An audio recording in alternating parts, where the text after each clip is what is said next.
You know, men tend to be less likely than women to seek preventive medical care. And when something is wrong, they're more likely to put off seeing a doctor until the symptoms become severe.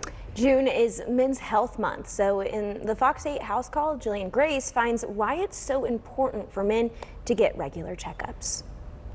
Welcome back. Dr. John Card is a physician liaison for Novant Health's Greater Triad Region and Office of Health Equity and Community Health. Dr. Card, thank you for being in with us this morning. I appreciate it, Julian. Thank you for having me. Primary care physicians, why is that so important to have one? Oh, geez. Primary care physicians are our first line of health care. So you need to have a primary care physician that you feel comfortable with. And I think that is highly important for us to all have that. I take the analogy of a barber. Okay. When you first go see your barber, you might have some angst about what is this going to be? How's my haircut going to look? What's going to happen? But over time, you start to develop that relationship, and then you don't even have to go in and say what you want. Your barber already knows what you want and have you ready for it. Same thing with your primary care provider. As you get to know your primary care provider, they're going to be able to design and have conversation with you about treatment plans and health and wellness plans, and just be able to identify little things that might be going on with your mental health and things of that nature. So I encourage all of us to have a primary care provider. You know, Dr. Card, I hear out in the community around friends and family, it appears women do a better job of having a primary care physician. But then when I talk to some guys, like, I don't need one, I'm not sick.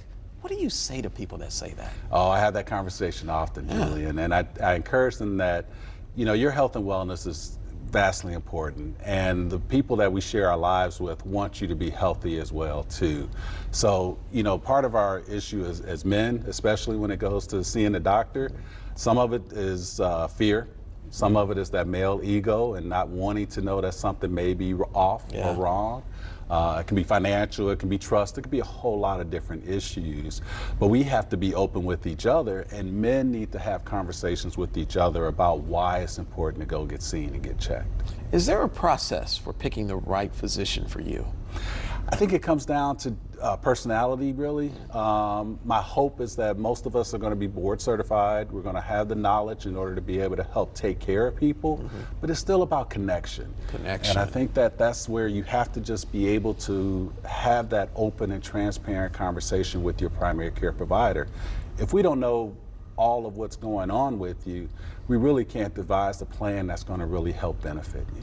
And how can you be proactive in your approach when you see your physician? Should you automatically say, hey, I want to do blood work, I want to do this, ask about that? Should you come in with a list of questions? You should. You should be able to advocate for what you feel you need, but you also have to be open to what that conversation may bring as well. And I say that to say that you may have your list, you may have Google Doc'd what you're looking for and what you may want to ask.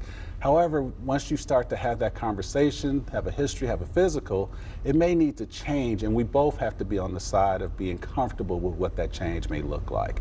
And if we can't be comfortable, then we may have to seek another primary care provider in order to try to help us with that as well. Dr. Card, I thought about one other question before I let you go. You talked about fear. Yeah. Some people are just fearful of scheduling that appointment. What do you say to them? I say that, you know, build the comfort. Once you build the comfort, the fear starts to go away. I think that if we're concerned about what the diagnosis may be, then we're never going to find out early enough for us to try to help. We may have something, and that may be okay, but if we can find it early, then our chances of helping it be better are going to be greater. Well, Dr. Card, I wish you could be everybody's doctor. You make it sound so simple. We appreciate your time. I appreciate it, Julian. Thank you for having me.